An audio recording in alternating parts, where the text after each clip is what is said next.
नमस्कार दोस्तों, कैसे हैं आप लोग। 25 मई 2021 के daily the Hindu editorial discussion में आपका स्वागत है। थोड़े एडिटोरियल्स लेट हो जा रहे हैं दोस्तों, लगभग 12 बजे आपको एडिटोरियल मिल रहा है। पिछले 1-2 दिन से देखने को मिल रहा है। देखिए, काम बहुत ज़्यादा आ रखा है इस समय पे। एक वेबसाइट भी डेवलप हो रही है जहाँ पे आपको डेली के करंट अफेयर्स में अवेलेबल कराने की कोशिश करूँगा। तो बने बनाए आपको नोट्स वहाँ से मिल जाएंगे, तो आप वहाँ पर भी जाके चीज़ें देख सकते हो। तो इस रिस्पेक्ट में थोड़ा सा काम ज़्यादा हो रहा है, इसलिए वीडियोज़ थोड़ी सी डिले हो रही हैं। बट कोई नहीं, देखते हैं आज कौन कौन से आर्टिकल्स हैं। पहला आर्टिकल है September exit Afghanistan at the crossroads. देखिए, यहाँ पे जो बाइडन की जो अफगानिस्तान की पॉलिसी है और यहाँ पे तालिबान कितना ज़्यादा इंपॉर्टेंट हो गया है, इसके रिस्पेक्ट में बात की गई है। और अशरफ गनी को भी यहाँ पे कहीं ना कहीं क्रिटिसाइज़ किया जा रहा है। पाकिस्तान के लिए यहाँ पे क्या होने वाला है, चाइना के लिए यहाँ पे क्या होने वाला है, इंडिया के लिए यहाँ पे क्या होने वाला है, इन सब चीज़ों के बारे में एक व्यू पॉइंट दिया गया है। इस व्यू पॉइंट को देखेंगे, काफ़ी अच्छा आर्टिकल मैं बोलूँगा ये। नेक्स्ट है गुजरात मोर्टेलिटी क्राइसिस। देखिए, गुजरात में एक्चुअली में कितनी मौतें हो रही है, कितनी रिपोर्ट हो रही है, उसके बारे में बात की गई है। गुजरात में ज़्यादातर जो लोग हैं, कोई ना कोई उनकी आस पड़ोस की फैमिली का पर्सन गुजर गया है। ओवरऑल डेथ इंडिकेटर्स को अगर पिछले साल से कंपेयर किया जाए तो इस बार ज़्यादा हैं, लेकिन वो कोविड-19 डेथ्स नहीं बताई जा रही हैं। तो अगर नेचुरल डेथ्स हैं या किसी और बीमारी की डेथ है तो एकदम से इतनी ज़्यादा कैसी हो गई। फिर न्यूज़पेपर्स में जो ऑबिचुअरी छप रही हैं, उनके स्टैटिस्टिक्स को देखा जाए, मॉर्चुअरी से जो डाटा रिपोर्ट किया जा रहा है उनके स्टैटिस्टिक्स से देखा जाए तो मौतें बहुत ज़्यादा हैं। गवर्नमेंट स्टैटिस्टिक्स में मौतें बहुत कम दिख रही हैं। बट चूंकि सिर्फ गुजरात के रिस्पेक्ट में बात कर रहा है तो मैं यहाँ पे डिस्कस नहीं कर रहा हूँ। रीजन बिंग नेशनल स्टैटिस्टिक्स ज़्यादा इंपॉर्टेंट होते हैं, इसलिए अभी इस आर्टिकल को हम लोग कन्वीनियंटली स्किप कर सकते हैं। और कोई बहुत इंपॉर्टेंट इसमें पैरामीटर या फिर कह लो स्टैटिस्टिक नहीं बताया, इसलिए भी मैंने इसको टैकल नहीं मतलब टेकअप नहीं किया। नेक्स्ट आर्टिकल देखेंगे, कैरेक्टर चैलेंज। यहाँ पे भाई कहीं ना कहीं भारत सरकार की जो भारतीय जनता पार्टी है, इसके गलत तरीके को दिखाया गया है। एक्चुअली में इस आर्टिकल को थोड़ा सा आप कह सकते हो कि बायस्ड वे में लिखा गया है। यहाँ पे देखिए क्या लिखा हुआ है, when challenged on facts the BJP propagandist revealed. तो जो वर्ड्स हैं इस आर्टिकल्स के, वो सीधे सीधे बीजेपी के लोगों को प्रोपोगैंडिस्ट डिक्लेयर कर रहे हैं। एक्चुअली में हुआ ये कि बीजेपी के कुछ फंक्शनरीज ने एक टूल किट रिलीज़ करी, और वो टूल किट कांग्रेस के ऊपर इल्ज़ाम लगा रही है कि कांग्रेस सरकार की जो इमेज है उसको ख़राब कर रहा है। वो टूल किट पहले कांग्रेस ने बनाई थी, बट उस टूल किट में कुछ एक्स्ट्रा एडिशंस कर दिए हैं बीजेपी ने। और जब बीजेपी ने इस टूल किट को ट्विटर पर रिलीज़ किया तो ट्विटर ने इस टूल किट को मार्क कर दिया मैनिपुलेटिव मीडिया। अब यहाँ पे केंद्र सरकार ट्विटर को बोल रही है कि मैनिपुलेटेड मीडिया कैसे बोल रहे हो आप इस ट्वीट को। तो इस रिस्पेक्ट में लेके कहीं ना कहीं सरकार के स्टैंड को क्रिटिसाइज किया जा रहा है। तो एक न्यूट्रल पर्सपेक्टिव से हम इस चीज़ को समझने की कोशिश करेंगे, ना कांग्रेस की तरफ से ना बीजेपी की तरफ से। ठीक है, अगली बात करेंगे long time. Puducherry needs a full fleshed government as corona virus cases rise. भाई, पुदुचेरी में नई सरकार चुन के आई।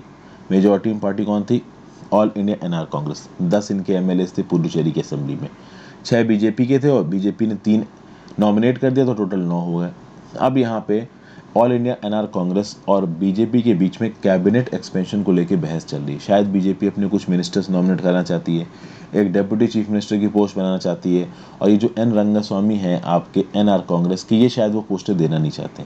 इसके चलते अभी तक देखोगे कैबिनेट एक्सपेंशन नहीं हो रहा है बीजेपी का, सॉरी कैबिनेट एक्सपेंशन नहीं हो रहा है पुदुचेरी में। और पुदुचेरी में लोगों की हालत पे ध्यान नहीं जा रहा है। पुदुचेरी में कोविड-19 के मैनेजमेंट पे ध्यान नहीं जा रहा है। बस पॉलिटिकल पार्टीज आपस में लड़ते हुए नजर आ रही हैं। तो दिस इज़ वेरी अनफॉर्चुनेट। इसके बारे में आप कुछ स्टैटिस्टिक्स बताए गए। अगला आर्टिकल जो मैं डिस्कस करूंगा वो है single global tender for vaccine procurement. अच्छा आर्टिकल है। इस आर्टिकल में ये बताया गया है कि ये जो नई स्ट्रैटेजी आई है ना सरकार की, जिसको आप बोलते हो the liberalised and accelerated phase 3 strategy of covid vaccination, ये स्ट्रैटेजी बिल्कुल फ्लॉड है, ऐसा बताया जा रहा है। इसलिए फ्लॉड है क्योंकि 18 से 44 साल के लोगों के लिए आपने वैक्सीनेशन तो बोल दी, बट वैक्सीनेशन तो उनके लिए है नहीं। तो इससे बेटर तो यही है कि भाई जो प्रायोरिटी राइट था 45 प्लस वाला, उसी को वैक्सीनेशन दो। और जब अगस्त 2021 से वैक्सीन आनी शुरू हो जाएंगी तब देना वैक्सीन 18 से 44 वालों को। तो इसके रिस्पेक्ट में यहाँ पे क्या क्या बातें बताई गई हैं, किस प्रकार से सरकार की पॉलिसी को यहाँ पे क्रिटिसाइज किया जा रहा है, किस प्रकार से अगर स्टेट गवर्नमेंट्स को ग्लोबल टेंडर्स फ्लोट करने पड़ गए वैक्सीन खरीदने के लिए, तो पहली बात तो दुनिया भर में कोई कंपनी है नहीं जिसके बाद एक्स्ट्रा वैक्सीन स्टॉक्स अवेलेबल हों।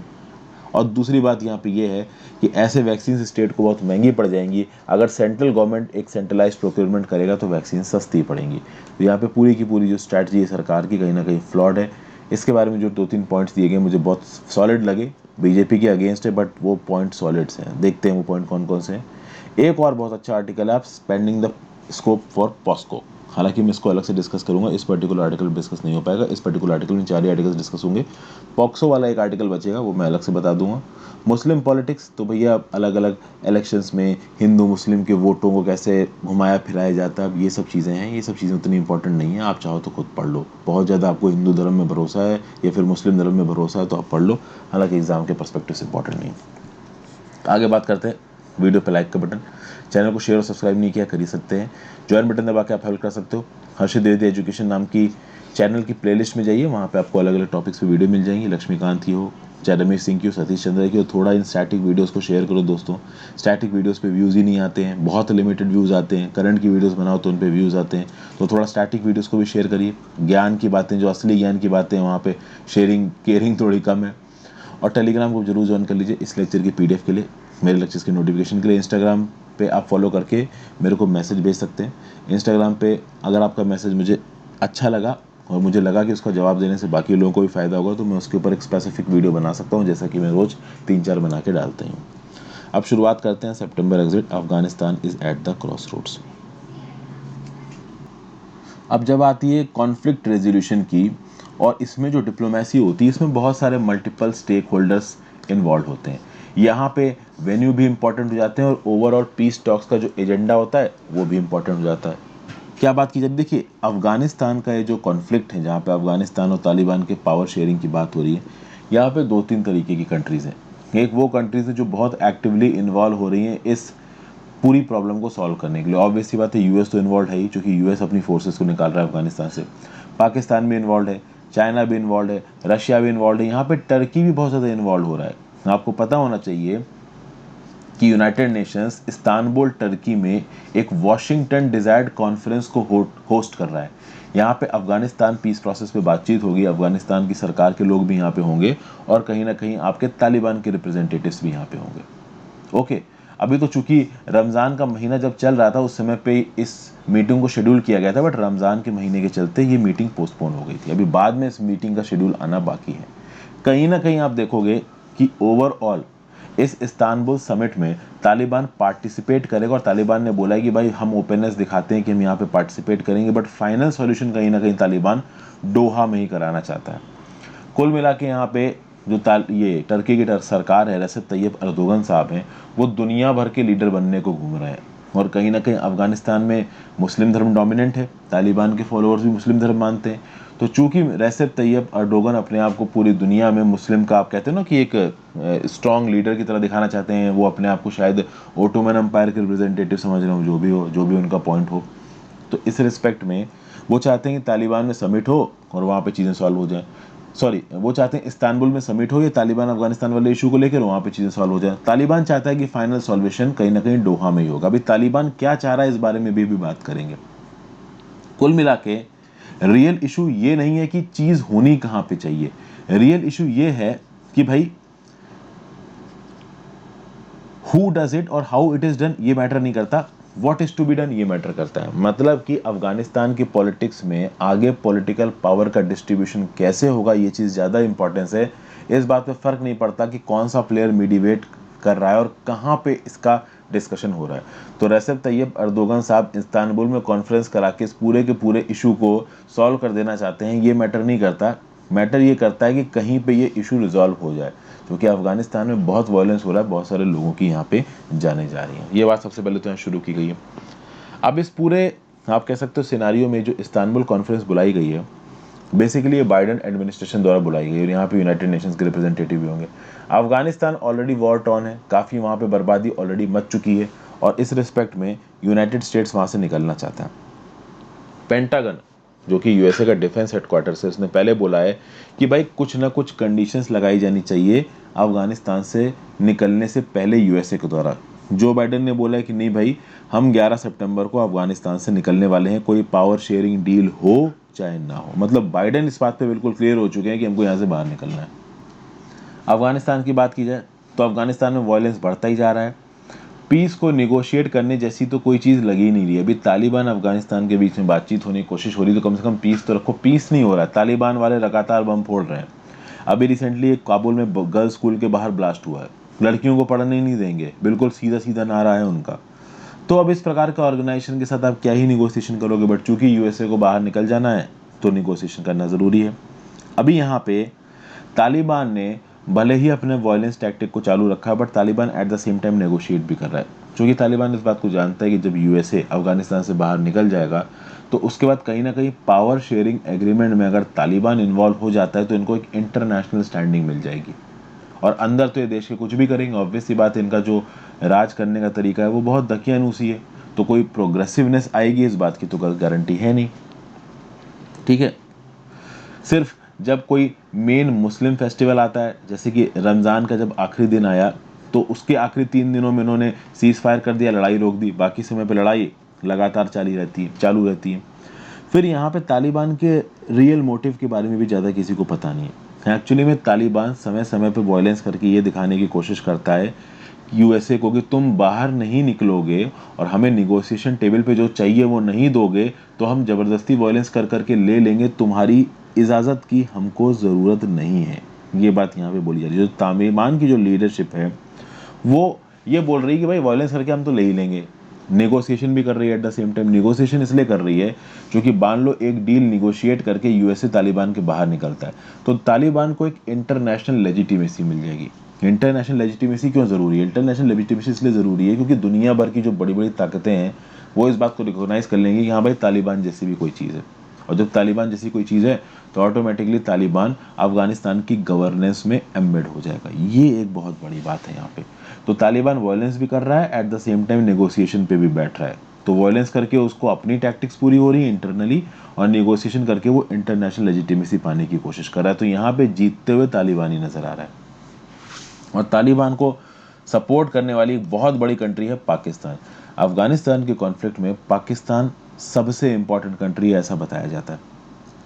जब यूएस तालिबान की डील साइन हुई फरवरी 2020 में, जब जो बाइडेन राष्ट्रपति थे, तो पाकिस्तान ने इसका पूरा क्रेडिट लिया। ठीक है ना। जो बाइडेन ने कुछ पैरामीटर्स रखे थे कि हाँ भाई इस समय तक इतना वायलेंस बंद हो जाना चाहिए, इतना सीज फायर हो जाना चाहिए, एक भी आप कह सकते हो कंडीशन नहीं मानी तालिबान ने। बाइडेन ने किसी भी प्रकार की टाइमलाइन नहीं रखी है। लेकिन अब आप यहाँ पे देखोगे कि एक और फैक्टर उभर रहा है। अब तक यूएस जो भी ऑपरेशंस कर रहा था अफगानिस्तान के अंदर वो पाकिस्तान को बेस बना के कर रहा था। ये बात तो आपको भी पता है कि अफगानिस्तान एक लैंड लॉक कंट्री है, और अगर अफगानिस्तान का एक्सेस चाहिए यूएसए को तो किसी ना किसी एक कंट्री का तो एक्सेस चाहिए होगा जो अफगानिस्तान के बाउंड्री शेयर करता हो, और पाकिस्तान की एक बहुत बड़ी बाउंड्री लगती है अफगानिस्तान के साथ। तो पाकिस्तान में बहुत लंबे समय से यूएस की एक बहुत बड़ी मिलिट्री प्रेजेंस है, और रावलपिंडी में अपना बेस बना रखा है यूएसए वालों ने, और वहीं से अपने ऑपरेशंस कंडक्ट करते हैं वो अफगानिस्तान के अंदर। तो अफगानिस्तान के अंदर जो भी फोर्सेस तैनात हैं यूएसए की, उनको री कहाँ से जाती हैं? तो पाकिस्तान के रावलपिंडी से जाती हैं। अब यहाँ पे पाकिस्तान ने यूएस को एक जियोपॉलिटिकल पॉन की तरह इस्तेमाल किया। सोचिए, यहाँ पे पाकिस्तान यूएसए को एक मोहरे की तरह इस्तेमाल कर रहा है। यूएस नहीं, पाकिस्तान इस्तेमाल कर रहा है। कैसे, मैं बताता हूँ आपको। पाकिस्तान के तालिबान के साथ अच्छी बनती, तालिबान का पीछे सपोर्ट है, यूएस की फोर्सेस लगातार तालिबान के साथ लड़ती रहती हैं। तो मान लो यूएस और तालिबान के बीच में नेगोशिएशन होना हो ना, तो यूएस पहले पाकिस्तान के पास आएगा और पाकिस्तान से बोलेगा कि देखो देखो यार ये तालिबान तुम्हारा ये लफड़ाबाजी कर रहा है। पाकिस्तान बोलेगा रुकिए रुकिए हम बात करते हैं। पाकिस्तान फिर तालिबान से पीछे से बात करेगा और कुछ मांडवली करा देगा। तो इस प्रकार से यूएसए और तालिबान के बीच की इनफॉर्मल टॉक्स के लिए बहुत लंबे समय से पाकिस्तान को इस्तेमाल किया गया। अब चूंकि यूएसए ने यहाँ पे ये बोल दिया है कि हम पूरी तरीके से अफगानिस्तान से बाहर निकल रहे हैं, तो पाकिस्तान थोड़ा परेशान है। देखिए, जिस हद तक यहाँ पे यूएसए का इन्वॉल्वमेंट रहा है पाकिस्तान की इकोनॉमी में, उनकी सोसाइटी में, वो बहुत हद तक इस बात पे डिपेंडेंट रहा है कि पाकिस्तान अफगानिस्तान के इशू को लेकर यूएसए को कितना सपोर्ट कर रहा है। रिसेंटली पाकिस्तान के फॉरेन मिनिस्टर शाह महमूद कुरैशी ने US secretary of state Antony J Blinken को कॉल किया, और उन्होंने बोला कि पाकिस्तान ये चाहता है कि there should be close economic cooperation, enhanced regional connectivity and common vision for a peaceful South Asia. मतलब यहाँ पे पाकिस्तान कुल मिलाकर रिस्पॉन्सिबल विड्रॉवल की बात कर रहा है। पाकिस्तान ये चाह रहा है कि भाई अफगानिस्तान से अगर यूएसए निकलता है तो भाई कहीं ना कहीं बातचीत के थ्रू निकले। अब अगर बातचीत होगी किसके बीच में? यूएसए के बीच में, तालिबान के बीच में, तो ऑटोमेटिकली पाकिस्तान की औकात बढ़ेगी, क्योंकि पाकिस्तान बैक एंड से तालिबान से भी बात कर रहा होगा, यूएस से भी बात कर रहा होगा, और कहीं ना कहीं पीछे से चाइना रशिया से भी बात कर रहा होगा। तो अब पाकिस्तान को यह लग रहा है कि अगर यूएसए ऐसे ही बाहर निकल गया, ठीक है ना, तो अब तक तो कहीं ना कहीं तालिबान वाले पाकिस्तान के लोगों की बात सुनते थे क्योंकि उनको यूएसए का डर रहता था, यूएस की फोर्सेस तैनात हैं वहाँ पे, वो सपोर्ट कर रही हैं अफगानिस्तान को। एक बार यूएस बाहर निकल गया तो तालिबान वालों को शायद पाकिस्तान की ज़रूरत ही ना पड़े, तालिबान वाले फिर खुले शेर की तरह घूमेंगे। अभी तो तालिबान वालों के ऊपर कहीं ना कहीं यूएस का प्रेशर है, तो इसलिए तालिबान समय समय पे पाकिस्तान से मदद लेता रहता है। एक बार यूएस बाहर निकल गया तो पाकिस्तान के पास जो लेवरेज है ना तालिबान के साथ डील करने के लिए, वो भी चला जाएगा। इसीलिए यहाँ पे पाकिस्तान चाहता है कि एक प्रॉपर पावर शेयरिंग एग्रीमेंट हो और उसके बाद यूएस जाए। पाकिस्तान के जो आर्मी चीफ हैं जनरल कमर जावेद बाजवा, इनसे ज़्यादा कोई इस बात को नहीं जानता है कि अमेरिका ने मिलिट्री में, इकोनॉमी में, सोसाइटी में पाकिस्तान में इसीलिए इन्वेस्ट किया है क्योंकि पाकिस्तान के बेसिस पे वो तालिबान के साथ नेगोशिएट करते हैं। और अगर आप बात करो अफगानिस्तान की लीगली इलेक्टेड गवर्नमेंट की, अफगानिस्तान में जो अशरफ गनी की सरकार है जिसको लोगों ने चुन के इलेक्ट किया है, अगर उस सरकार की बात करो तो उस सरकार की तो वैसे भी पाकिस्तान के साथ नहीं बनती है। पाकिस्तान को वो हॉस्टिलिटी मिस्ट्रस्ट से देखते हैं। अशरफ गनी की सरकार तो खुलेआम ये बोलती है कि तालिबान को इतना ताकतवर करने में केवल एक कंट्री रिस्पॉन्सिबल है बहुत हद तक, और वो है पाकिस्तान। और इसी रिस्पेक्ट में अभी रिसेंटली एक गुडविल ट्रिप करी थी काबुल को, किसने? जनरल बाजवा ने। General Bajwa inter services intelligence के chief lieutenant general Faiz Hameed के साथ काबुल गए और उन्होंने अफगानिस्तान की सरकार के साथ बात करके कहीं ना कहीं एक गुडविल स्थापित करने की कोशिश की, इंक्लूसिव पावर शेयरिंग अरेंजमेंट की बात की। लेकिन अफगानिस्तान के प्रेसिडेंट अशरफ गनी का यह बोलना है कि पाकिस्तान बहुत लंबे समय से ऑर्गेनाइज सिस्टम ऑफ सपोर्ट चला रहा है अफगानिस्तान के तालिबानियों के लिए, और ये किसी भी हिसाब से तालिबानियों के अगेंस्ट नहीं है, ये तालिबान का सपोर्ट करते हैं और इसलिए तालिबान इतनी तबाही मचा रहा है अफगानिस्तान के अंदर। और कहीं ना कहीं ये बात बिल्कुल सच है। तालिबान को हथियार प्रोवाइड करना, लॉजिस्टिकल सपोर्ट तैयार करना, पैसा प्रोवाइड करना पाकिस्तान करता है। खुद के लोगों के लिए उनके पास पैसा नहीं है, बट टेररिस्ट ऑर्गेनाइजेशन को देने के लिए पैसा खूब है।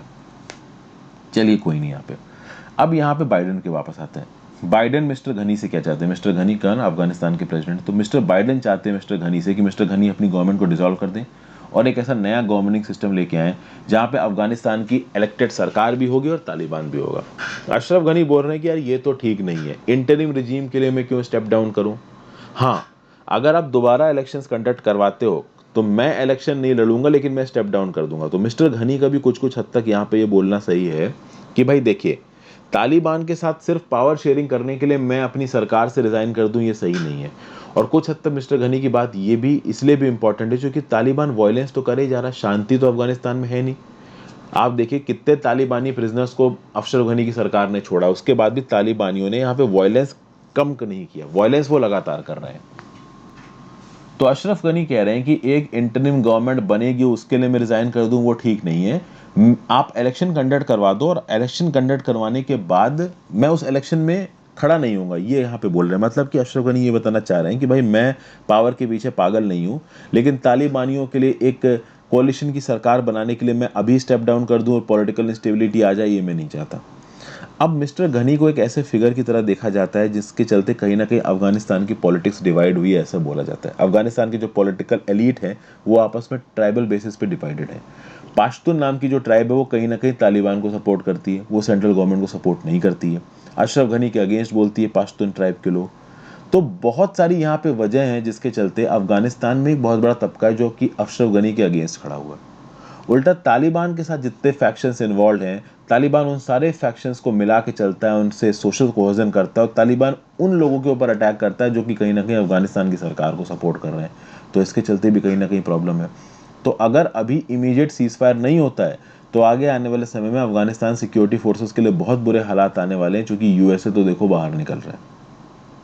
अब यहाँ पे अगर तालिबान के सपोर्ट में केवल पाकिस्तान खड़ा होता तो शायद अशरफ गनी जो कह रहे हैं वो हो जाता, इलेक्शन वाली बात। लेकिन अब तालिबान के सपोर्ट में बहुत बड़े बड़े प्लेयर्स खड़े हैं। ईरान जैसी कंट्री हो गई, चाइना हो गई, रशिया हो गई, ये सब तालिबान को ओपनली सपोर्ट दे रहे हैं। समझ गए ना? एक ऐसी पॉलिटिक्स चल रही है दुनिया में जहाँ पे बहुत सारे आप कह सकते हो एक्टिव प्लेयर्स आ रहे हैं और वो एक्टिव प्लेयर्स यहाँ पे तालिबान को सपोर्ट दे रहे हैं। रशिया, चाइना, ईरान, टर्की जैसे प्लेयर्स यहाँ पे। इनफैक्ट चाइना तो बहुत ही चालाक कंट्री है, तो आपको मालूम ही है। अभी चाइना ये नहीं चाहता है कि अमेरिकन फोर्सेस बाहर निकलें, क्योंकि रीज़न ये है कि भाई बिल्कुल अफगानिस्तान के बगल में ही है चाइना। ओके, बाउंड्री तो नहीं रखती बट बिल्कुल बगल में है। अब पाकिस्तान के चलते कहीं ना कहीं एक्सेस मिल जाता है चाइना को अफगानिस्तान का। अब चाइना की जो जिनजियांग प्रोविंस है वहाँ पे उनकी मुस्लिम माइनॉरिटी है। ऐसा बोला जाता है कि अगर अफगानिस्तान से यूएसए की फोर्सेस बाहर निकल आएंगी तो बहुत सारे टेररिस्ट ग्रुप्स ऑपरेट हो सकते हैं अफगानिस्तान में, जो कि चाइना के अगेंस्ट भी काम कर सकते हैं, और चाइना किसी भी प्रकार से ये नहीं चाहता है। तो इस रिस्पेक्ट में चाइना को भी अच्छा नहीं लग रहा है कि अमेरिका की मिलिट्री अफगानिस्तान के बाहर निकल रही है। बहुत सारे और भी सेंट्रल एशियन कंट्रीज हैं जिनकी बीजिंग से बहुत अच्छी बनती है, ऊपर कजाकिस्तान, किर्गिस्तान टाइप के, जिनकी सिक्योरिटी और स्टेबिलिटी कहीं ना कहीं अफगानिस्तान से यूएस फोर्सेस निकलने के बाद थोड़ी सी डिस्टेबलाइज हो सकती है, क्योंकि अगर टेररिस्ट डोमिनेट कर गए अफगानिस्तान के अंदर तो आसपास की कंट्रीज पे यहाँ पे इफेक्ट आएगा ही आएगा, ये बात। और अगर मान लो ऐसा कुछ होता है यूएस के निकलने के बाद, तो फिर चाइना के फॉरेन मिनिस्टर वांग यी ने बोला ही है कि हम यूएन इंटरवेंशन करेंगे, यूनाइटेड नेशन सिक्योरिटी काउंसिल में रेजोल्यूशन पास कराएंगे। इस प्रकार की यहाँ पे बातें कही जा रही हैं। अगर बात की जाए इंडिया की, तो इंडिया कहीं ना कहीं घनी गवर्नमेंट को सपोर्ट करता है। आज तक इंडिया ने एक चीज बोली है कि the process should be Afghan led, Afghan owned and Afghan controlled. कहने का मतलब ये कि तालिबान डोमिनेटेड रिजीम के फेवर में कभी भी दिल्ली बात नहीं करता, ना ही उसके अगेंस्ट में बोलता है। लेकिन अब बात यहाँ पे ये है कि आपको तालिबान के साथ इन्वॉल्व करना ही पड़ेगा। इंडिया यहाँ पे प्रोएक्टिवली तालिबान के साथ इन्वॉल्व नहीं कर रहा है, इसलिए इंडिया यहाँ पे एक मेजर प्लेयर माना ही नहीं जा रहा है। इंडिया पेरीफेरी पे काम कर रहा है, बाहर काम कर रहा है, मतलब आउटस्कर्ट्स पे काम कर रहा है। मेन पॉलिटिक्स में इंडिया इन्वॉल्व ही नहीं हो रहा है। तो यहाँ पे बात ये कि इंडिया को एक्टिवली इन्वॉल्व होने की जरूरत है। और यहाँ पे देखिए जिस प्रकार से पूरी दुनिया भर के प्लेयर्स तालिबान के साथ इन्वॉल्व हो रहे हैं, इंडिया को इन्वॉल्व होना ही पड़ेगा।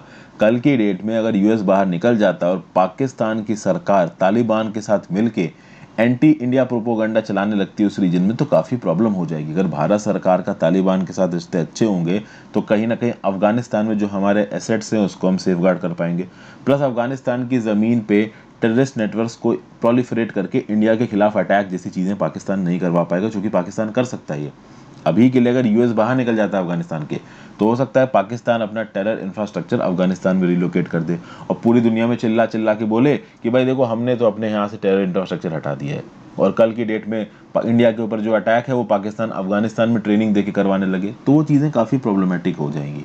इसलिए इंडिया का यहाँ पे सीधे सीधे तालिबान के साथ इन्वॉल्व होना बहुत ज़्यादा ज़रूरी है। इसमें कोई भी अनएथिकल स्टैंस नहीं है, ठीक है। अब यहाँ पे ओवरऑल बहुत सारे फैसेट्स निकल के आ रहे हैं। यूएस के इंडिया के साथ अच्छे रिलेशन है, बट चूंकि यूएस से अफगानिस्तान से बाहर निकल रहा है, यूएस और चाइना की राइवलरी तो है ही, यहाँ पे चाइना की इंडिया के साथ भी राइवलरी है। दिल्ली के इस्लामाबाद यानी कि दिल्ली के पाकिस्तान, ये इंडिया के पाकिस्तान के साथ भी रिश्ते बहुत अच्छे नहीं है। अभी के लिए थोड़े रिश्ते कम अच्छे हो गए हैं, तो जब तक इंडिया पाकिस्तान के रिश्ते अच्छे हैं तब तक चलो अफगानिस्तान में हो सकता है शांति बनी रहे, स्टेबलाइजिंग इफेक्ट हो। लेकिन आपको पता है कि इंडिया पाकिस्तान के रिश्ते बहुत वॉलेटाइल है। एक छोटी सी गलती, एक छोटी सी चिंगारी और फिर सारा काम गड़बड़ हो सकता है यहाँ पे। तो कुल मिला के यहाँ पे आप देखोगे तो ओवरऑल अफगानिस्तान की पॉलिटिक्स में स्टेबलाइजेशन इंडिया के लिए भी बहुत ज़रूरी है और at the same time Pakistan के लिए भी बहुत ज़रूरी है। आपको पता होना चाहिए जैसे कि इंडिया और बांग्लादेश का बॉर्डर बहुत लंबे समय तक पोरस था ना, पाकिस्तान अफगानिस्तान का बॉर्डर भी बहुत लंबे समय तक बोरस है। अफगानिस्तान से बहुत सारे लोग पाकिस्तान में फ्रीली आके सेटल हो जाते हैं और पाकिस्तान को अपना घर बना लेते हैं। जैसे कि फॉर एग्जांपल अगर आप इंडिया बांग्लादेश की बात करो या इंडिया पाकिस्तान की बात करो, तो पाकिस्तान बांग्लादेश से बहुत सारे रिफ्यूजीज इंडिया में आना चाहते हैं, वो किसी भी धर्म के हो, क्योंकि इंडिया में ज़्यादा पॉलिटिकल अपॉर्चुनिटी, इकोनॉमिक अपॉर्चुनिटीज़ है, बड़ी कंट्री है। अब अगर आप पाकिस्तान अफगानिस्तान को देखो तो अफगानिस्तान के रिस्पेक्ट में तो पाकिस्तान ज़्यादा अच्छा है ना, तो अफगानिस्तान के लोग तो पाकिस्तान में आना चाहेंगे। मैं जब टर्की गया था, मैं जिस होटल में रुका था वहाँ पे एक वेटर था, वो अफगानिस्तान था।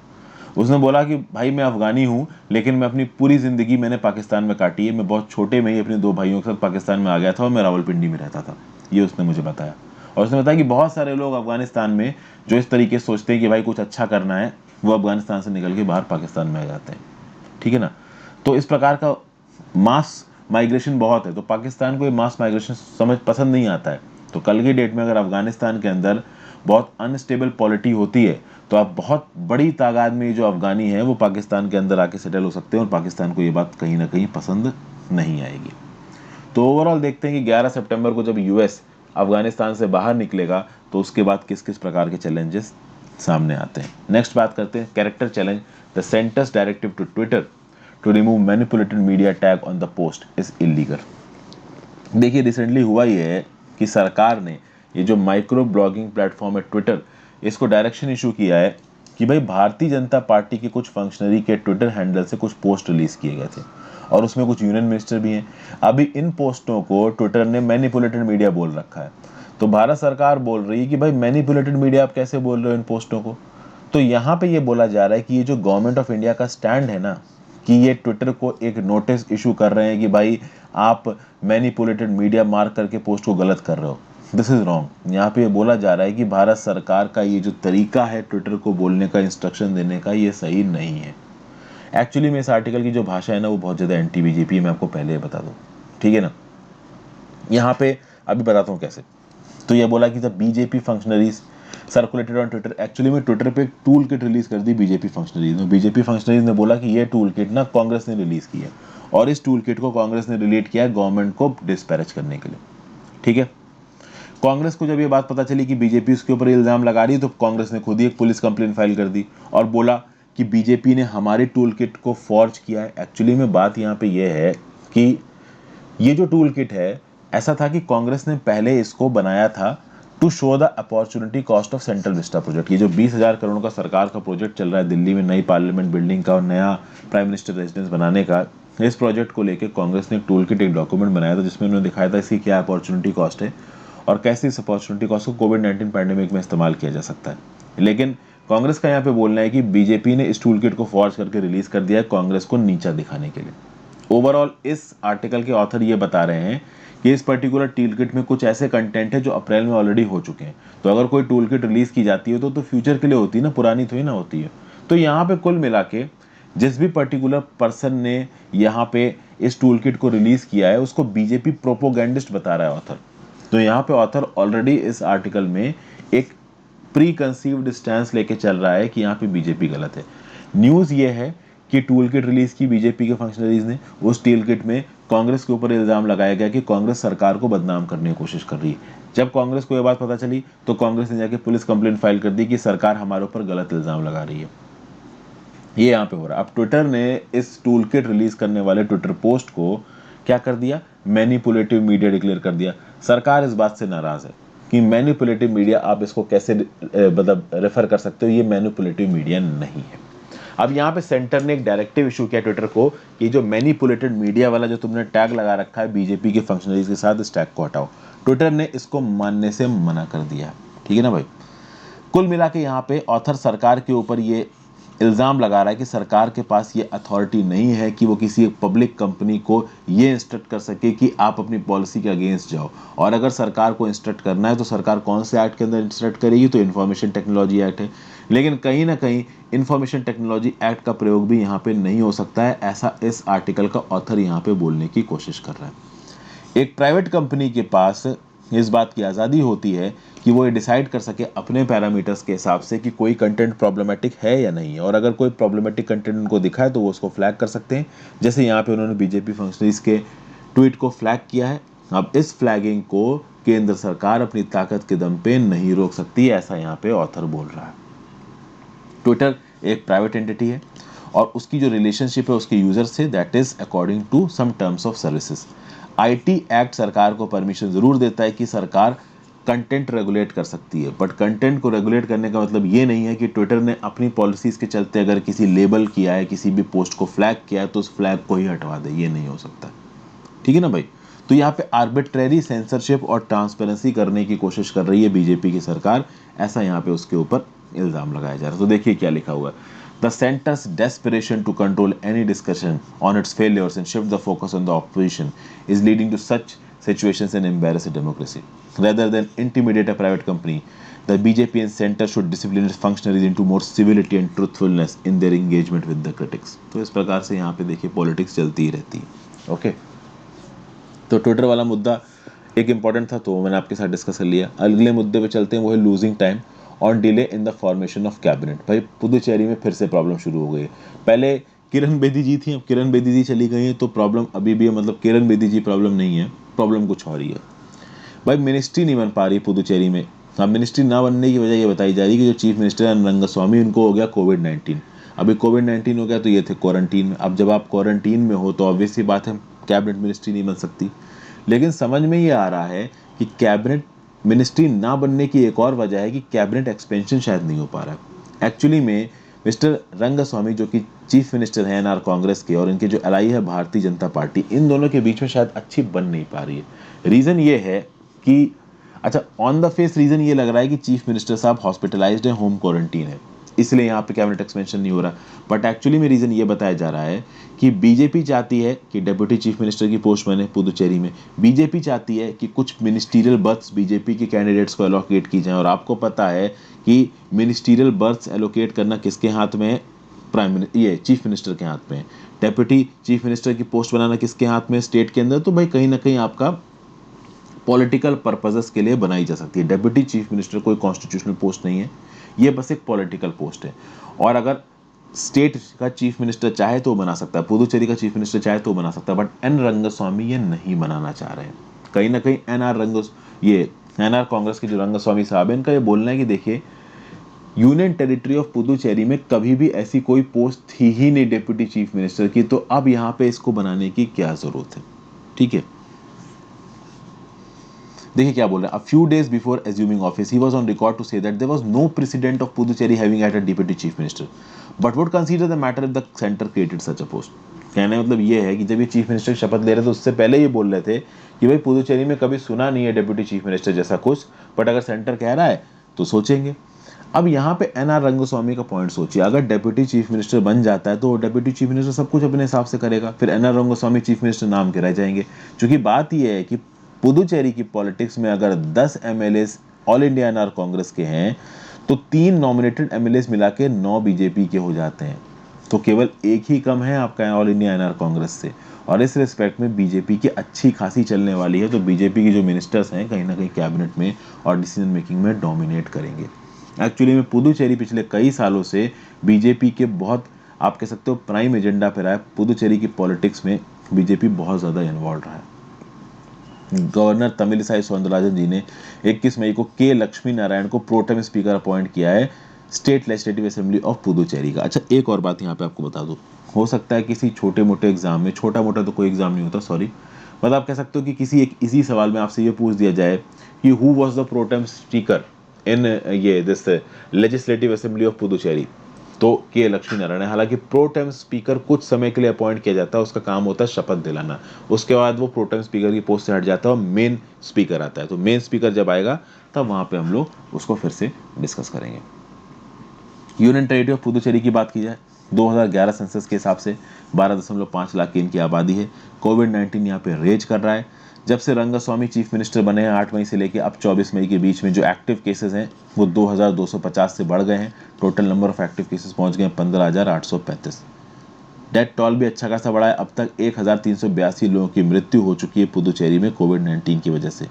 तो यहाँ पे एक प्रॉपर कैबिनेट की जरूरत है और एक इमेजिनेटिव और वाइब्रेंट हेल्थ मिनिस्टर की जरूरत है जो कि कोविड-19 के क्राइसिस से लड़ सके। और हो क्या रहा है कि एनआर कांग्रेस और बीजेपी आपस में चीफ मिनिस्टर और बाकी मिनिस्टर्स की पोस्ट के लिए लड़ाई कर रहे हैं। तो यहाँ पे इनकी प्रायोरिटी पे क्या है? काउंसिल ऑफ मिनिस्टर्स का एक्सपेंशन, कैबिनेट का एक्सपेंशन, या लोगों के लिए काम करना? तो यहाँ पे प्रोक्रेस्टिनेशन हो रहा है जो कि यहाँ पे नहीं होना चाहिए। यहाँ पे जरूरी है कि मिलके ये जो पॉलिटिकल पार्टीज हैं वो लोगों के लिए काम करें, बट अनफॉर्चुनेटली वो यहाँ पे हो नहीं पा रहा है। प्रोक्रेस्टिनेशन का मतलब क्या आता है? द एक्ट ऑफ डिलेइंग और putting of task until the last minute, मतलब आखिरी मिनट तक आप चीज़ों को इग्नोर करो मत। तो ये बेसिकली प्रोक्रेस्टिनेशन है। तो यही कुछ यहाँ पे भी हो रहा है पुदुचेरी की पॉलिटिक्स में कि भाई कैबिनेट एक्सपेंशन करना है तो करो, मिनिस्टर्स अपॉइंट करने हैं तो करो, और फिर काम शुरू करो। काम शुरू कर नहीं रहे हो, पोस्टों के ऊपर लड़ाई कर रहे हो, लोगों पे ध्यान नहीं दे रहे हो, तो ये तो साफ साफ नजर आ रहा है ना कि आप अपने मतलब के लिए काम कर रहे हो, और यही कहीं ना कहीं हो रहा है। आगे बात करते हैं single global tender for vaccine procurement. The scramble by the states is destined to be inequitable and inefficient and portrays lack of coordination. क्या बताया जा रहा है यहाँ पे? मई के महीने में, ये जो अभी मई चल रहा है 2021, 600 मिलियन पीपल लोग एक्स्ट्रा आ चुके हैं 18 से 44 साल की एज ग्रुप में। जो 60 करोड़ लोग हैं उनको वैक्सीन देनी है, और इन 60 करोड़ लोगों के लिए केवल 20 मिलियन डोजेज अवेलेबल हैं, केवल 2 करोड़ डोजेज अवेलेबल हैं। 45 साल से ज़्यादा वालों की डोजेज यहाँ इंक्लूड नहीं हो रही हैं, बट 18 से 44 साल के 60 करोड़ लोगों के लिए केवल 2 करोड़ डोजेज अवेलेबल हैं। तो ये तो मजाक जैसी ही बात हो गई। यहाँ पे कहीं ना कहीं दवाइयों की कमी पड़ रही है, लोग को दवाइयाँ मिल नहीं रही हैं। जो जुगाड़ी टाइप के लोग हैं वही अभी अपनी दवाई को जुगाड़ कर पा रहे हैं। तो बहुत सारे स्टेट गवर्नमेंट्स ने क्या किया है कि ग्लोबल टेंडर्स यहाँ पे फ्लोट करने शुरू कर दिए कोविड-19 के लिए। ये आप कह सकते हो कि एक ऐसा एग्जाम्पल है जहाँ पे सरकार ने प्रॉमिस किया कि हम लोगों के लिए ये करेंगे वो करेंगे, और एक्चुअली में जब काम करने की बात आई तो सरकार वहाँ पे कुछ नहीं कर पाई। ठीक है ना? यहाँ पे एक लैक ऑफ पॉलिटिकल विल भी दिख रही है टू फाइंड सस्टेनेबल सॉल्यूशन। यहाँ पे एक इन एडिक्वेट कोऑर्डिनेशन दिख रहा है स्टेट्स और यूनियन गवर्नमेंट्स के बीच में। यूनियन गवर्नमेंट अलग बोल रही है, स्टेट गवर्नमेंट अलग बोल रही है। इस हेल्थ इमरजेंसी है, एक पब्लिक हेल्थ इमरजेंसी है अनप्रेसिडेंटेड मैग्नीट्यूड की, और इस मैग्नीट्यूड में कहीं ना कहीं राज्य की सरकार केंद्र की सरकार के बीच में कोई कोऑर्डिनेशन नहीं है। भारत सरकार कम रीजनेबल और रिस्पॉन्सिव हो रही है, और कहीं ना कहीं एक बहुत बड़ी गलती निकल के आ रही कहाँ पे, लिबरलाइज्ड स्ट्रैटेजी में। ये जो नई स्ट्रैटेजी आई है आपकी, liberalised and accelerated phase 3 strategy of कोविड-19, जो कि 1 मई को शुरू हुई, जहां पे बोला गया कि भाई 18 से 44 साल के लोगों को भी वैक्सीन दी जाएगी। इसमें प्रॉब्लम क्या है? प्रॉब्लम ये है कि क्या ये जो लिबरलाइज्ड स्ट्रैटेजी है, क्या ये सिर्फ एक फायर फाइटिंग मेजर थी या एक लॉन्ग टर्म मेजर थी? क्योंकि अगर ये लॉन्ग टर्म मेजर थी तो आपने गलत तरीके से इस पॉलिसी को इंप्लीमेंट कर दिया। रीजन बीइंग आपके पास इनफ वैक्सीन है ही नहीं लोगों को देने के लिए। अब सेंट्रल गवर्नमेंट ने जब ये लॉजिक दिया था कि भाई ठीक है, स्टेट गवर्नमेंट खुद अपनी वैक्सीन खरीद सकती है, केंद्र सरकार ने ये लॉजिक दिया कि अगर सारी वैक्सीन हम फ्री में खरीदेंगे, कम पैसे में खरीदेंगे, तो कम पैसे में खरीदने में होगा ये कि जो बड़ी बड़ी कंपनीज है ज़्यादा वैक्सीन बनाएंगी नहीं, चूंकि इनके प्रॉफिट मार्जिन कम हो जाएंगे। तो बेटर ये रहेगा कि केंद्र सरकार अपनी मोनोपोली ना रखे, तो वैक्सीन ज़्यादा प्रोड्यूस होंगी। ये यहाँ पे केंद्र सरकार ने लॉजिक दिया। लेकिन ये लॉजिक भले ही लॉन्ग टर्म में अच्छा हो जाए, भले ही लॉन्ग टर्म में वैक्सीनों के दाम कम हो जाए, लेकिन शॉर्ट टर्म में ठीक नहीं है। भाई हमारे ऊपर third wave of corona virus का खतरा मंडरा रहा है। अभी हमारी ये जो प्रेजेंट सेकंड वेव है वो थोड़ी कम हो रही, खत्म नहीं हुई है, और अक्टूबर नवंबर दिसंबर तक थर्ड वेव आ सकती है। तो हो सके तो अक्टूबर नवंबर दिसंबर तक सब लोग वैक्सीनेट हो जाएं, ये सरकार का टारगेट होना चाहिए। लेकिन अभी की जो स्पीड चल रही है उससे लग नहीं रहा है कि अक्टूबर नवंबर दिसंबर तक सब लोग वैक्सीनेट हो पाएंगे। और यहाँ पे तो केंद्र सरकार ने खुद ही बोला है कि वैक्सीन बनाने के लिए रॉ मटेरियल्स की कमी पड़ रही है और बहुत प्रकार की यहाँ पे चीज़ें हो रही हैं। तो जो सप्लाईज हैं, जो वैक्सीन की सफिशिएंट क्वांटिटी है, ये सब्सटेंशियल लेवल तक पहुंच पाएगी अक्टूबर 2021 में, ऐसा यहाँ पे बोला जा रहा है। अब अगर पास्ट अनाउंसमेंट्स की बात की जाए ऑफ वैक्सीन प्रोडक्शन, देखा जाए तो जो वैक्सीन प्रोडक्शन की जो पास्ट अनाउंसमेंट्स हैं वो टाइमलाइन नहीं मीट कर पाए हैं। तो मतलब पहले जो वैक्सीन निर्माताओं ने बोला, जो सरकार ने बोला कि भाई इस डेट तक इतनी वैक्सीन आ जाएंगी, उतनी वैक्सीन नहीं आ पाई। तो अब जो सरकार बोल रही है कि अगस्त 2021 तक इनफ सप्लाईज आ जाएंगे वैक्सीन के, क्या गारंटी कि अगस्त 2021 तक आ जाएंगे? जो पहले आपने प्रॉमिस किया था अब तक नहीं आ पाया है, तो जो अभी प्रॉमिस कर रहे हो अगस्त 2021 में वैक्सीन आएंगी, वो आ जाएंगी, इस बात की क्या गारंटी है? ठीक है ना। तो कुल मिला के ये बोला जा रहा है कि भाई चूंकि आपके पास ज़्यादा वैक्सीन है नहीं, तो ये जो 18 से 44 वाले एज ग्रुप को आप वैक्सीनेशन के आप डोमेन में ले आए, इससे हुआ क्या? इस 18 से 44 वाले एज ग्रुप में बहुत कम लोगों को वैक्सीन मिल पाई है, और जब बहुत ज़्यादा कम लोगों को वैक्सीन मिल पाई हैं, तो जो वैक्सीन के जो इफेक्ट्स हैं वो बहुत थिनली स्प्रेड हैं, और जब वो बहुत थिनली स्प्रेड हैं तो एपिडेमियोलॉजिकल और ऑपरेशनल कोई सेंस नहीं बनता है, क्योंकि बीमारी को रोकने के लिए मैसिव बेसिस पे वैक्सीनेशन होना चाहिए, और वैक्सीनेशन यहाँ पे कहीं ना कहीं लिमिटेड होता नजर आ रहा है। समझ गया बात को? तो 18 से 44 के एज ग्रुप को आप ले आए, अच्छी बात थी, लेकिन उसके लिए आपको पहले से प्रिपरेशन करनी चाहिए थी, और कहीं ना कहीं आपको सोच समझ के चीज़ें इंप्लीमेंट करनी चाहिए थी। तो बात यहाँ पे ये है कि अगर सही रहे तो आप इस वैक्सीन की जो एडमिनिस्ट्रेशन है ना, इसको थोड़ा आगे एक्सटेंड कर दो, बेटर ये रहेगा। क्योंकि अगर आपके पास 18 से 44 साल के एज ग्रुप वालों के लिए अगर वैक्सीन है ही नहीं आपके पास, तो बेटर यही है कि पहले 45 साल से ज़्यादा वाले एज ग्रुप को आप पूरी वैक्सीन दे दो, फिर 18 से 44 वालों के लिए अगस्त 2021 से प्लान बनाना। ये बात यहाँ पे कही जा रही है। फिर एक यहाँ पे और सवाल निकल के आता है कि अगर आप लॉन्ग टर्म और स्टेबल मेजर की तरह लेके चल रहे हो हमारी वैक्सीनेशन पॉलिसी को, तो इस अनप्रेसिडेंटेड नेशनल हेल्थ इमरजेंसी में ये इनइक्विटेबल वैक्सीनेशन स्ट्रेटजी और इम्प्रूडेंट वैक्सीनेशन, मतलब बात वही बोली जा रही है कि कुल मिला के आप लॉन्ग टर्म की तरह पॉलिसी लेके आ रहे हो, और पॉलिसी को इम्प्लीमेंट करने के लिए ना आपने स्टेट्स को वैक्सीन दे रखी, ना कुछ दे रखा है, ऊपर से यूनिफॉर्म वैक्सीन नहीं है, प्राइसेस नहीं है, तो केंद्र सरकार को अलग दाम पे मिल रही है, राज्य की सरकारों को अलग दाम पे मिल रही है। अगर यूनिफॉर्म वैक्सीन प्राइस रखी जाती है, for all states can prevent exploitation of possible economies of scale, leaving prices to an oligopolistic market, favors unhealthy competition among states। क्या बताया जा रहा है कि भाई सीरम इंस्टीट्यूट ऑफ इंडिया ने और भारत बायोटेक ने डिक्लेयर कर दिया कि भाई अगर राज्य की सरकार हमसे वैक्सीन खरीदती है तो इतने रुपए की वैक्सीन है, यूनिफॉर्म प्राइस रख दी गई। अब वो वैक्सीन का दाम ऑलमोस्ट 2 से 3 गुना है केंद्र सरकार वाले दाम से। तो पहली बात तो राज्य सरकार के लिए चीज़ महंगी पड़ गई। दूसरी बात यहाँ पे ये है कि अगर ये राज्य सरकारें ग्लोबल टेंडर फ्लोट करके इंटरनेशनल मार्केट से वैक्सीन खरीदती हैं, फाइजर और मॉडर्ना जैसी, तो इंटरनेशनल मार्केट में तो सामान उसको मिलता है जो सबसे ज़्यादा दाम कोट करता है, तो एक होड़ सी लग जाएगी, ज़्यादा दाम देना पड़ सकता है स्टेट गवर्नमेंट को वैक्सीन लाने के लिए, और अगर ज़्यादा दाम देना पड़ गया तो इन राज्य की सरकारों की जेब से ज़्यादा पैसा निकल जाएगा। और सारा मुद्दा ही यही है कि कोविड-19 के समय पे फाइनेंशियल क्राइसिस है, राज्य की सरकारों के पास पैसा है नहीं। तो ये जो अभी की अप्रोच है फेज़ 3 की वैक्सीनेशन की अप्रोच बिल्कुल गलत है। हमारा ऐसा देश जिसके पास वैसे रिसोर्सेज की कमी है, उसकी राज्य की सरकारों को इंटरनेशनल मार्केट से जाके वैक्सीन खरीदनी पड़ जाए अपने देश के लोगों के लिए, ये किसी भी हाल में सही नहीं है। ठीक है ना, इन स्टेट्स को एक एक डोज के दाम महंगे मिलेंगे, तो बेहतर यही रहेगा कि अगर केंद्र की सरकार ओवरऑल इंटरनेशनल मार्केट्स में निगोशिएट करके दवाई खरीदे तो बेटर रहेगा। हालांकि केंद्र की सरकार भी यहाँ पे दवाई खरीदने में लेट है, ऐसा यहाँ पे बताया जा रहा है। रीजन ये है कि इंटरनेशनल जो भी बड़े वैक्सीन के निर्माता हैं, उनकी दवाइयों के ऑर्डर्स बहुत एडवांस में प्लेस हो चुके हैं और अगले 1-2 महीने तक दवाई मिल पाएगी केंद्र सरकार को, इस बात के चांसेस बहुत कम है। बट फिर भी ये बोला जाएगा कि अगर केंद्र सरकार ओवरऑल एक सिंगल बायर की तरह मेजर स्केल पे वैक्सीन खरीदती है इंटरनेशनल मार्केट्स में, तो वैक्सीन सस्ती मिलेंगी।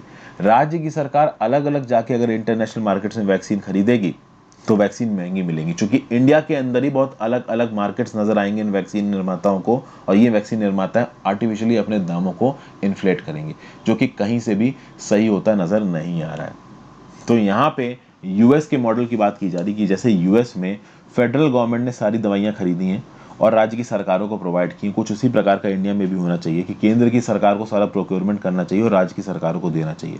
अब एक्सपर्ट्स तो ये बोलते हैं कि सारा पैसा यहाँ पे केंद्र सरकार को उठाना चाहिए, बट अगर मान लो केंद्र सरकार पैसा नहीं भी उठा पा रही है तो भाई वो राज्य सरकार के खाते से काट ले, बट कम से कम वैक्सीन तो खरीद के दे। वो भी नहीं कर रही, वो राज्य सरकार के ऊपर रिस्पॉन्सिबिलिटी छोड़ रखी कि भाई तुम जाके वैक्सीन खरीदो, और ये प्रॉब्लमेटिक है, क्योंकि आगे आने वाले समय में कहीं ना कहीं वैक्सीन की जरूरत पड़ेगी। Third wave of corona virus infection तक हमारी वैक्सीनेशन हो जानी चाहिए। ओके, आर्टिकल 21 की बात की जाए तो article 21 is right to health. आप राइट बेस्ड अप्रोच में राइट टू हेल्थ को इंक्लूड मान सकते हो। राइट टू हेल्थ में by accessibility, availability and affordability of vaccine, ये एक बहुत इंपॉर्टेंट चीज़ है। ठीक है ना, और हेल्थ इमरजेंसी कहीं ना कहीं केंद्र सरकार के प्रेरोगेटिव के अंदर आती है, तो केंद्र सरकार अपनी रिस्पॉन्सिबिलिटी को यहाँ पे हटा नहीं सकती, और राज्य की सरकारों के ऊपर खर्चा डाल के ये नहीं बोल सकती कि हमने तो अपनी रिस्पॉन्सिबिलिटी कर दी, अब राज्य सरकारों को करना है। ये बोल देना अनएथिकल है, बिल्कुल भी सही नहीं है, ऐसा यहाँ पे बताया जा रहा है। Thank you for watching friends, have a great day, good.